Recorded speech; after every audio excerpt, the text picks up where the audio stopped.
Hi USY, I'm Yonatan, and we're going to learn about Parashat Emor.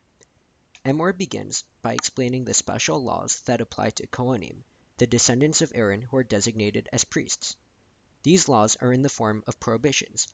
Kohanim must not defile themselves for dead people outside of their immediate family, meaning they can't attend certain funerals. Kohanim also cannot completely cut their hair or beards or marry divorced women. There are additional laws for the Kohen Gadol, or high priest. He cannot attend any funerals or leave the sanctuary. Something interesting in the first verse is that when God transmits these commandments through Moses, God says, Emor al ha-Kohanim, meaning speak to the Kohanim, and then says, Ve'amar alehem, meaning and tell them. Why does the commandment to speak to the Kohanim appear twice? Rashi explains that the repetition signifies another commandment, which is for the Kohanim to teach this information to their children. Look at that.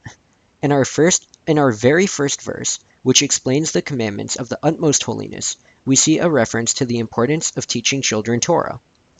As Jewish youth, we can take this commandment upon ourselves and learn Torah. Next, God tells Moses to command the Israelites to keep the Sabbath. This is the second time out of three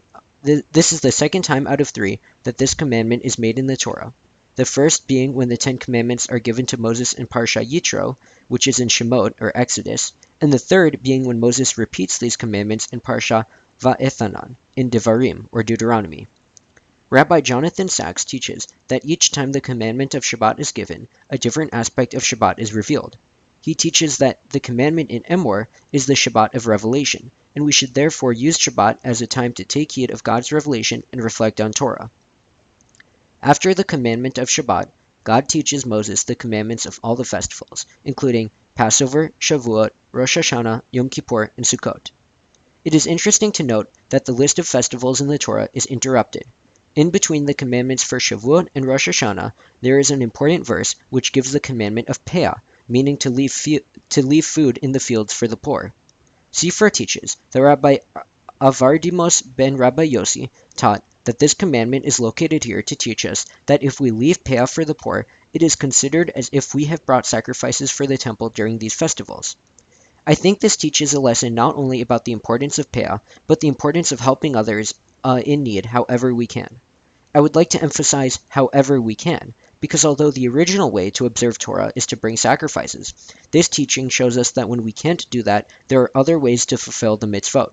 Rabbi Avardimos also teaches that one who does not leave Peah is considered as though he has had the opportunity to bring a sacrifice and did not, teaching us that inability to fulfill the mitzvot perfectly does not excuse us from them entirely. It rather teaches us that we always have some responsibility, and that God will make sure that if we try, we will meet God's expectations. Thank you for listening, and remember to keep studying Torah.